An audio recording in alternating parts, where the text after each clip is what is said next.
Welcome into DNVR Buffs Live. We are presented by the American Raptors. Head on over to AmericanRaptors.com. Grab your free ticket for one of their rugby matches or stream all of the games on their site. Again, that is AmericanRaptors.com. My name is Jake Schwanitz. I'm joined by my friend Ryan Koenigsberg. How you doing, Ryan? Amazing. Buffs won this week. We just had Terrell Davis on the Broncos show. Thursday Night Football getting started here in a few minutes. Yes, sir. I don't think I could be better. Sports Equinox, too. Yes, a classic sports equinox. The once in, what is it? What'd you say it was 30 years? I think it's 3 times in 30 years, so average it out once every 10 years. Love to have that. The only thing is, I just don't really care about baseball when the Rockies suck, so the sports equinox isn't as meaningful to me. Makes sense. I mean, I'm along the same lines, too. I can much rather get more hype for an NHL season starting or an NBA season starting than some baseball playoffs. Sorry, baseball fans.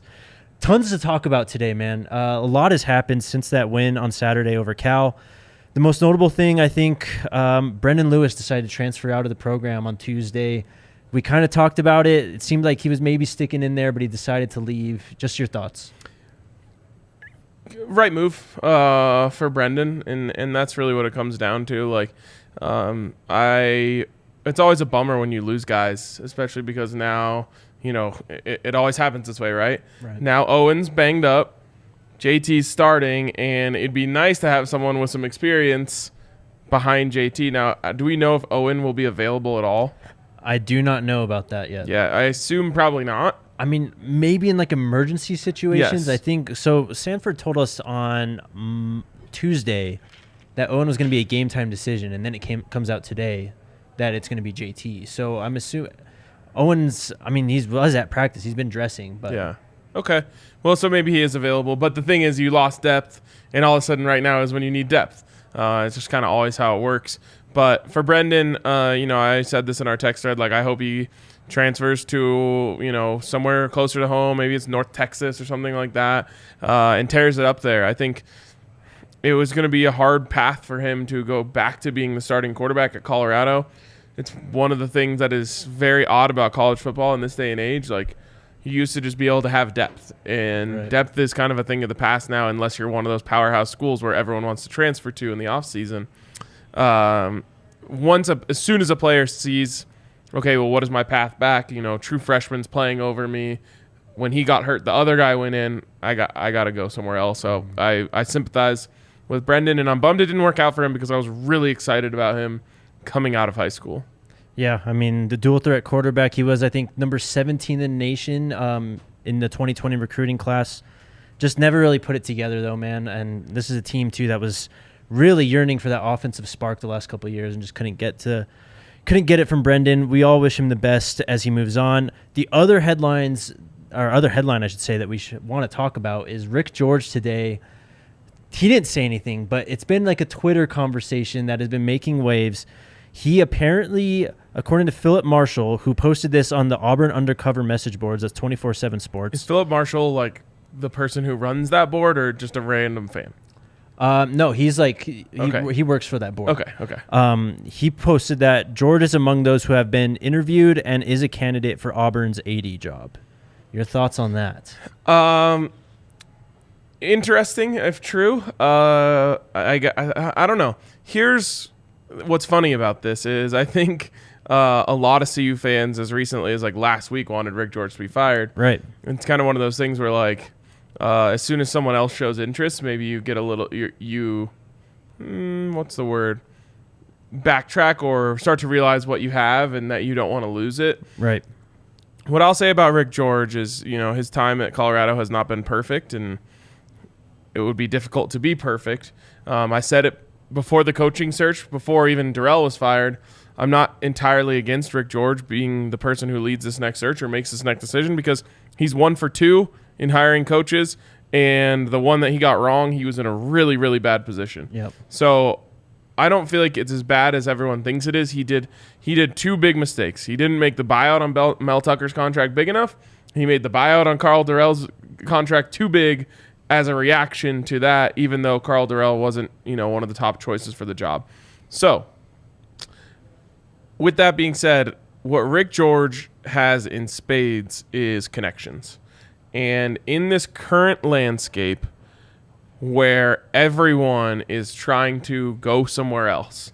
And I have a feeling that Pac-12 teams are going to be swimming for their lives here very soon. Rick George is the guy that I would like. Now, of course, you could improve. You could get someone who's more connected, but what I'm afraid of is going backwards in that regard and having someone who's not as tied in, not as respected. This is a guy who's on the college football playoff committee. Like, this is you kind of want Rick to be the person making those phone calls to the Big Ten or the Big 12. And so I might be in the minority. I hope he doesn't take the Auburn job. I think there's a lot of people who probably would say, wow, that would be bailing CU out of having to fire him, and then they get a fresh, clean start in their AD search. I also don't love the idea of having to hire an AD in the middle of a coaching search. Yes. So those are my takes. So something that I've kind of thought of, I mean, as you mentioned, a lot of fans have been anti-Rick George. I think that's something that a lot of people could see pretty apparently.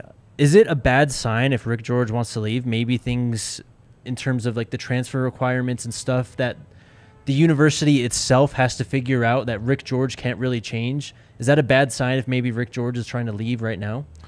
I think it's a fair point. I wouldn't describe it as trying to leave, though.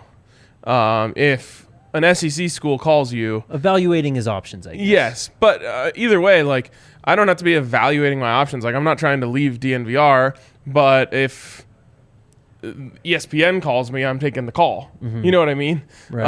And I probably still wouldn't leave, to be honest. But you're smart to take the call. If Auburn calls you, you don't ignore the call and then not return their call if they say, hey, we want to talk to you about our AD opening. So even if he had interviewed, it would be kind of something you have to do. That being said, I actually don't know if Rick would leave. I think that he's within striking distance of his retirement, mm-hmm. and his whole family lives here. He's got his granddaughters here. Yeah. It would be an odd move, in my opinion, to jump at this point.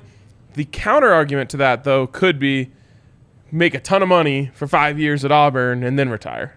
So the other counterpoint, I've been trying to Google it the last 2 minutes. The USC athletic director, the guy that was the Mike AD Bone, before Rick George. I mean, he went to Cincinnati.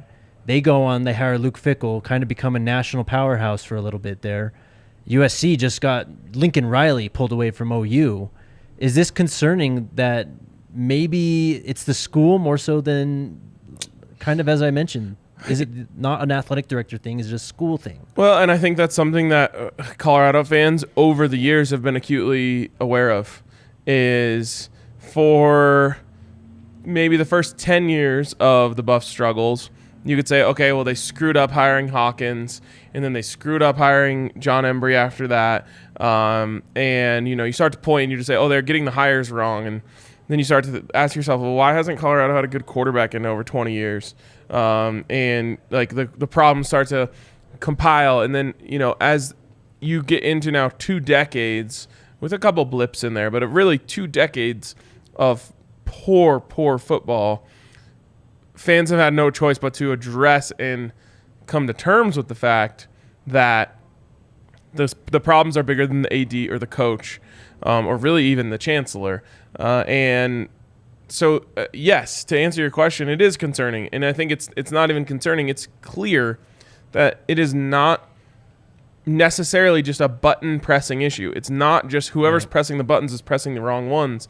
I think it's that the board that has the buttons on it is kind of screwed up. Right. And that is something that we have to get addressed. And I know from people I've been talking to that it's being worked on. Mm-hmm. Some of the things that make it difficult for Colorado to succeed. Could a great coach come in here and turn things around? I really do believe so.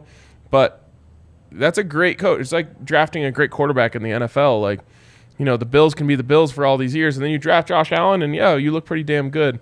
Problem is hanging on to that coach when you get him, but also just getting them in the first place. Right. Teams are drafting quarterbacks and striking out every time. Same thing with coaches. Teams are thinking they have the right coach and getting it wrong all the time. It's an ever-changing situation for the Buffs. I mean, the events that are going to happen over the next 2-3 months are going to be pretty wild. So just hold on and hope that it all turns out for the best. The Buffs are 23.5-point dogs going into this Oregon State game. We'll talk about that a bit later. But I bring that up to shout out our friends at DraftKings, an official sports betting partner of the NBA. New customers can make any $5 NBA moneyline bet and get $200 in free bets if your team wins. There's also the Stepped Up same game parlays. They have the Equinox same game single game parlay stuff going on today too. I mean, everything's happening. There's college football, NBA, NHL, and of course baseball playoffs. Download the DraftKings Sportsbook app now and use promo code DMVR. Make any $5 bet this week and get $200 in free bets if your team wins. Only at DraftKings Sportsbook with promo code DMVR. Minimum age and eligibility restrictions apply. See show notes for details. We've talked a lot about the change in energy of the Buffs last week, and you know what? Maybe that's because they started taking athletic greens every day after Durrell was fired. Athletic greens. Mike Sanford looks like a guy who takes his athletic greens. 100% he does. You know, he wakes up at the crack of dawn and is excited about that scoop of athletic greens. Probably before even the crack of dawn. Yes, he is I'm willing to bet he's like a 3:30 alarm guy. Yes, pitch black out. 100%. Athletic Greens has 75 high-quality vitamins, minerals, whole food source superfoods, probiotics, and adaptogens. Right now, it's time to reclaim your health and arm your immune system with convenient daily nutrition, especially heading into the cold and flu and cold season. It's just one scoop in a cup of water every day. That's it. No need for a million different pills and supplements to look out for your health. To make it easy, Athletic Greens is going to give you a free 1-year supply of immune-supporting vitamin D and 5 free travel packs with your first purchase. All you have to do is visit athleticgreens.com/buffs. Again, that is athleticgreens.com/buffs to take ownership over your health and pick up the ultimate daily nutritional insurance. Let's talk about this game this weekend then. All right. We already kind of talked about it. JT is going to be the quarterback this week. Owen he was a game time decision. It comes down today that JT is going to be the starting quarterback. Coach Sanford on, I believe it was Tuesday, said that he was confident in both guys. He thinks that they can win with both guys. Do you have the same confidence level with JT that you would have had with Owen? Wow. You asked me this before whatever the third quarter. Was the fourth quarter when he came in? When did he come in last game? I rewatched this. In the Cal game? It was the end of the third quarter. Okay. If you asked me that before that moment, I would have said I have negative confidence in JT Shrout. Sorry, JT. But man, was I so impressed with the job he did in that game. And obviously, you know, there's the throw to Montana and a couple other things that you point to. Oh, there was that third down conversion. I forget who caught it, but he just threw a missile in between the linebacker and the safety. Yep. It was Montana also. Yes. What a throw that was. Those are the things that stand out. It's not what impressed me the most about JT Shrout.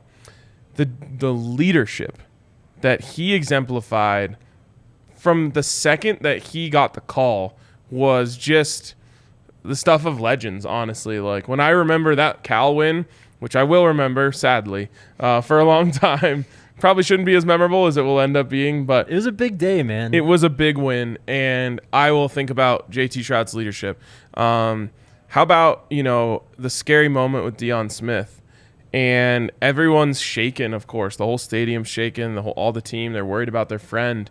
JT huddles everyone up, gives them a little speech, tries to get everyone's head back in the right place, which I just have to imagine is such a difficult position to be in. He's going up and down the field, firing the guys up. After they score in overtime, he's going up to Robert Barnes, and he's going to the defense, and I'm like, oh my God, this guy, like, he's doing everything. It reminded me of Mike Sanford, honestly, who was also doing everything right in this game. Like, both guys saw their opportunity and absolutely aced the test. So, I've been really hard on JT this year, and I was really, really proud of him in the way that he carried himself in that game. So now I'm significantly more confident in him, and I think the team, which is the most important thing, kind of believes in JT. Like, they were loving Owen, of course, but I think they're going to remember the way that he led them in that game.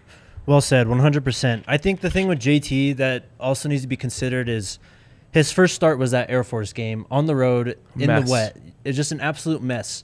I mean, think about it. If you're going into your first start with a new team, you know, you're in the mindset. You're probably getting pretty hyped, right? Yep. But even if you're not getting ready for a game day, say it's a gloomy day outside, kind of rainy, and you have to work outside, not even play a football game, just work outside. Your day just sucks a bit more. Yes. And so maybe that's just something that we should factor in because it was a really tough team. Good throws that were dropped. Yes, tons of drops. So I went through his game log. If you take out that Air Force game, JT Shrout's stat line, it's not very impressive, but it's 25 of 46, 250 yards, 3 touchdowns, and no interceptions. That's respectable. Yes. There's also 2 fumbles. Yes. At least.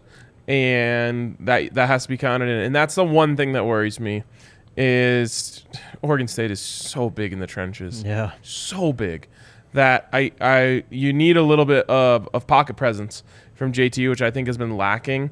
When I say pocket presence, I guess I kind of mean more awareness when he's in there of what's going on around him. But again, Mike Sanford feels a lot more. Last week felt a lot more. I need a better word for this, but I keep using this for the Eagles offense. I'm like, the Eagles offense is just logical. Right. Like they just do what seems like is obvious they should do. Yeah, there you go. I felt like the play calling was a lot more aware from Mike Sanford on Saturday. It's like, okay, JT's in here now. What do? We're going to try and use his arm strength to get the ball out to these bubbles a little quicker. Now, JT needs to be a little more accurate on those throws, but when he was accurate, they were able to get some yards there. Third down, okay, what can we do? Well, he can make this throw in the seam that Owen probably can't. Let's see if he, let's give him an opportunity here. Going vertical on third down in overtime. Just felt like they knew what his limitations were, what he's good at, and tried to capitalize on it. It's a little harder to do it over the course of a whole game. Right. But I feel confident in Mike Sanford, actually, to understand I can't have JT standing back here without max protect or anything because he doesn't feel it all that well. Let's get the ball out of his hands quickly. Try to use, you can still go vertical quickly. For sure. Great points.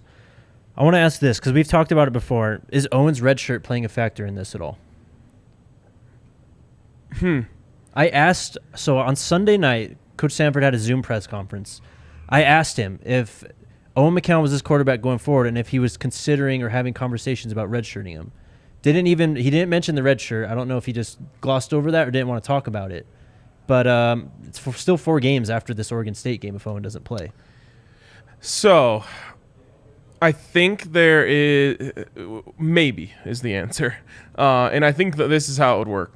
JT, he's not fully, but a little bit the hero. I would say Trevor Woods is the hero. Yeah. But he's a part of that win, right? And so there's momentum there for him. Owen's banged up. We don't know how banged up. But you say, okay, you tell Owen, hey, we're going to let you get healthy. We're going to start JT this week. You have this in the back of your mind that if JT gets hot, then you have the luxury of telling Owen, hey, we're gonna keep your red shirt for this year. We loved what you did. We want to keep you, we want to keep your eligibility as long as we can. And you roll with JT for the rest of the season. What I just would worry about is you got to make sure Owen's cool with that. Yeah. Because you cannot afford for him to transfer out this offseason. Right. So if Owen says, no, I don't want to do that, well, then you got to get him back out there. The good news, I think, with that, though, is Sanford has been – this is an audition for him, of course, and he's treating it like so in terms not only of just of this year's team and game plan and stuff, but in recruiting. They've been hitting the road a lot, and Sanford's been making calls to guys and just – trying to keep everyone invested in this thing. Yep. So I think that he would have had these conversations with McCown, his dad, to potentially talk about this. And that's what I would actually say, which is kind of damned if you do, damned if you don't. If you do redshirt him, that helps him as a transfer. Yes. It makes him more attractive as a transfer. So I assume he would probably be open to it. Mm-hmm. And I kind of doubt that Josh McCown is telling Owen or thinking about Owen going pro early, where he would be saying, I don't care about his eligibility. He's trying to turn pro early. Just from a body type standpoint, if we're just being honest, he doesn't look like a guy who's going to the NFL early. Right. So it seems like something that everyone would be on board with. From the Buffs' perspective, I hope that Owen isn't thinking, I'll keep my extra year of eligibility for the next team that I play for. Right. But it's the world that we live in. So it all depends on JT performing this week. He doesn't have to be perfect. He doesn't have to win the game. he has to look competent, which is something we did not see from the quarterback position until Owen played. That was the next question. Do you think JT can actually win the job this weekend? I mean, it's a really, really tough Oregon State defense that he's going up against. These guys are long on the outside. They've got pass rush. They're tough against the run game. It's going to be one of the toughest tests for the Buffs so far. I'll say this. If they win the game, they're not going to bench him. Yeah. So the answer would be yes. Mm-hmm. I don't know if it's like winning the job or what. I think it's more of like you get the benefit of being the hot hand. And again, internally, the Buffs can say, okay, well, we can still hold on to that red shirt. And I think everyone would be on board with that. But what a bore for him. Like, you know, and it's in Corvallis. Yep. You might get the damn rain again. They've been preparing for it. God, that would suck. I would feel terrible for him. And I've seen it one too many times. You go up to Corvallis or you go up to Pullman, and the weather's just shit. And everything that you thought was going to happen in the game is out the window. The other team knows how to deal with it so much more than you do. And, you know, if Oregon State comes into this game and just says, okay, well, we're just going to run the rock a bunch, we're in trouble. Yeah, well, perfect transition. Let's go to the other side of the ball. Just really quick. Speaking of running the ball a bunch, Bill Musgrave, what the hell was that game plan? That was, I don't know why they threw the ball so much, especially in the first half. It was ridiculous. I kept thinking, like, are they just almost playing with their food a little bit here? Like, oh, we're playing Colorado. Let's try and get the quarterback warmed up a little bit here. And I just kept thinking, like, okay, here's the drive where they're just going to start running the rock. I wonder if it was just thinking too hard and like just overclocking like game theory in your head. Like they know they're bad at running the ball. We know they're bad at running the ball. They've probably practiced at going against the run these last 2 weeks. Like maybe that was in play. Your quarterback sucks. Yeah. This is probably something that you should realize when you're having those thoughts. Yep. And your running back's pretty darn good. Thank you, Bill Musgrave. One last gift to Colorado. That interception was really bad at to start off that first series for them. On the other side, though, Oregon State's had some trouble with the quarterback position themselves. Chance Nolan started the year, wasn't very good, threw too many interceptions. Ben Gulbranson is now the guy. He's been shaky at best. Yeah, I mean, you said it. Can CU keep up this defensive level of play, and would it be enough to win? Given, I mean, they have speed on the outside. They've got backs, but the quarterback is just... I think that if you can get them off of the run, you have a chance to win this game. It sounds crazy as 23.5-point dogs, but they did such a good job. I couldn't believe my eyes. Mm-hmm. Now, Cal is not as proficient running the ball as Oregon State is, and they're certainly not as talented in the trenches, but I was shocked. Guys were in the right spot, making the tackle. Yep. The guys at the line were slowing things down, and then the linebackers were there to make the play. It was like, who is this team? Yeah. What changed? How is it this simple that they went to? I'm pretty sure they decided they were going to have 2 looks on defense. It was Jack Daniels or Aquafina, as we saw him holding up on the sidelines, and it really made it easy for these guys. It's just like see ball, hit ball, right? Which I can't believe wasn't tried earlier in the season when everything's going wrong. But if they can get them into 3rd and 5 plus, they have a chance to win this game. Can they do it back-to-back weeks? I don't know. I love the fact that this team is confident in their ability to stop the run in this exact moment.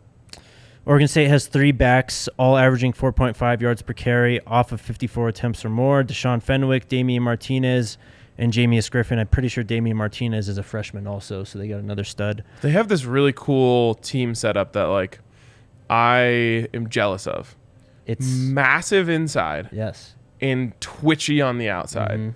And it's like, it makes so much sense, right? Right. Because you have these maulers on the line, and then you have this like little jitterbug running back who's scooting through these holes, and it feels like obvious, like every team should be building themselves this way, especially not the like massive powerhouse teams. Well, and then they bring in Jack Coletto too, who plays linebacker, and it's like Taysom Hill's back there. Basically. It's college Taysom Hill. That absolutely, the Buffs won last year, but all I can remember other than Montana Lamonius Craig's sweet touchdown, that's another touchdown for him in overtime, I believe, or maybe that was the one that set up overtime. Either way, Other than that, all I can remember is Jack Coletto, third and fourth and one, just automatic. It was so frustrating. It's everyone really knows annoying. He's getting the ball, Yes. and he just converts it every time. It's crazy. I mean, you get a numbers advantage, and you don't have to worry about any sort of exchange or anything. He just runs straight forward, and we might get a pulling guard in there, and there's just no way to stop it. It's really frustrating, and not looking forward to it.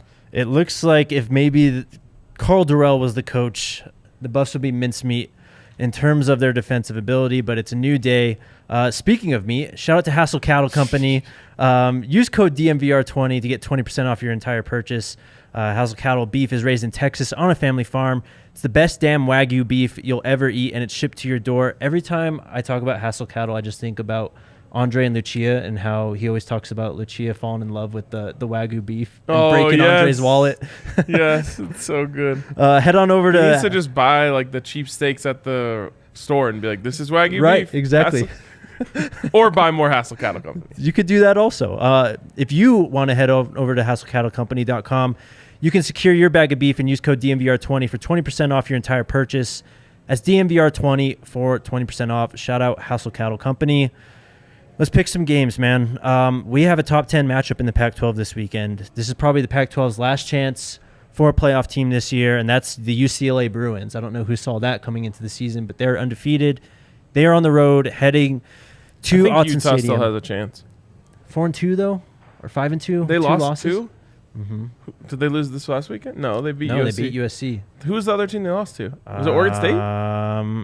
It might have been Oregon State. I can't remember. I could have off the top sworn of my they head were right one now. loss team. That's my bad. I think they're a 2-loss team. I'm pretty sure. But anyways, the big top 10 matchup: UCLA heading to Autzen Stadium to play the Ducks at Oregon. Oregon is -6 on the spread. Do you think that the Ducks cover as 6-point favorites? No, I don't. I think that UCLA wins this game. I love that. Me too. I always fall for quarterbacks like DTR. He's so fun. How many years has he been there? Like this is at least his 5th year, and there's like the talent that he has mixed with now the experience that he has is so lethal from a college quarterback standpoint that I can't help myself but to bet on him every week just because he has like all of my combination of what I'm looking for in a college quarterback. He's a lot of fun. UCLA is the team that beat Utah a couple weeks ago. It was that 42-32 game. Right. I completely agree. I think this UCLA team is legit, and I don't quite believe in this Oregon team, especially defensively. I think UCLA is really going to give them challenges on that side of the ball. Another home favorite, Arizona State traveling to Stanford. The Cardinal are 2.5-point favorites. Arizona State kind of been frisky since they fired Herm Edwards, but Stanford, the big win at Notre Dame last weekend. Wow. Actually, it might have been in Stanford, but they beat them. They beat Notre Dame. I'm going to take the Devils. Really? Yep. I just never like Stanford. I don't know. I just can't. They're so boring. I can't help myself. It was in Notre Dame. I'm going to take Stanford. I think I really like how Tanner McKee's been playing. I mean, this isn't a smash mouth. Davis Mills 2.0. He literally crazy. is. Yep, 100%. Not a smash mouth team, but I think that they can keep Arizona State under wraps with that 2.5-point number. Washington, a road favorite, headed to Cal. Washington 7.5-point favorites. They are unranked now after last week's loss. So Andre will tell 2 you weeks ago. that I do this. Whenever I see a team, especially if they lose to the Buffs, but if I don't like them when they're playing the Buffs, if I think they look bad, then I just hate them for the rest of the year. It's not always the healthiest way of approaching things as a better, but there's absolutely no way I can imagine Cal staying within a touchdown of Washington after they just got smacked around by the Buffs. I mean, we've talked about Cal being one of the Buffs' wins this year for a reason. Yeah. They're not a very good football team, and Washington, I mean, they've had that stumble against Arizona State. But Penix is just, last week he played out of his mind. I don't know Who if did you they saw. beat? They lost to Arizona State 2 weeks ago. They played Arizona last week. Okay. Put 49 on them. It was like a 4-touchdown, 450-yard game from Penix. Yep. He's really accurate, He is. and that's really hard to defend against in college. 100%. I'm going to take the Huskies also if that wasn't clear there. Which leads us to Colorado at Oregon State. The last two matchups, last year and in 2018, both went to overtime. Both teams split that series in those two games 1-1. Buffs won last time in Corvallis. That was 2017. They won 36-33. Montez threw 2 touchdowns to Bryce Bobo. and Bryce Bobo threw a touchdown to Steven Montez. Wow. Philip Lindsay ran 28 times for 185 yards and 2 touchdowns. Go off, Ryan, Phil. He went off. Ryan Nall, 24 rushes, 172 yards, 3 touchdowns for the Beavers. That dude was insane.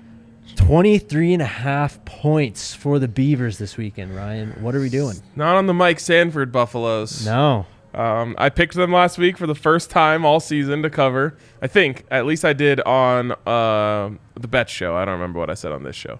But I'm back in, at least on the cover. There is something to it when you play teams close. Like, most of these guys on the Buffs were on that team last year. And they're going to look across and be like, we've beat these guys before. You know what I mean? So I think there's something to be said on that.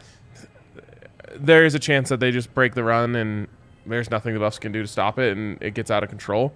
But if the Buffs stop the run, this will be a close game. Straight up.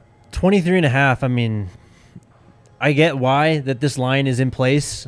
I don't like it, though, and I think that the Buffs are definitely in play to cover this game.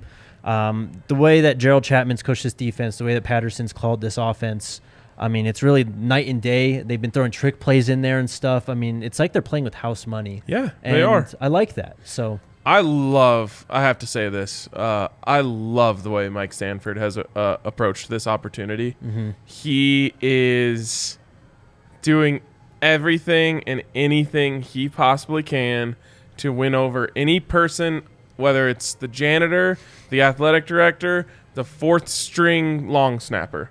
He wants everyone on his side, and I'm good for him, you know? Like, this might be his last chance ever to be a head coach, probably his best chance ever to be a Power 5 head coach.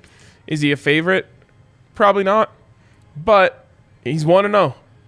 He's made it fun. If he stays on this track, his name is only going to pick up steam. You win this week, which, again, you're 24-point dogs, so, you know, it's not like it's likely.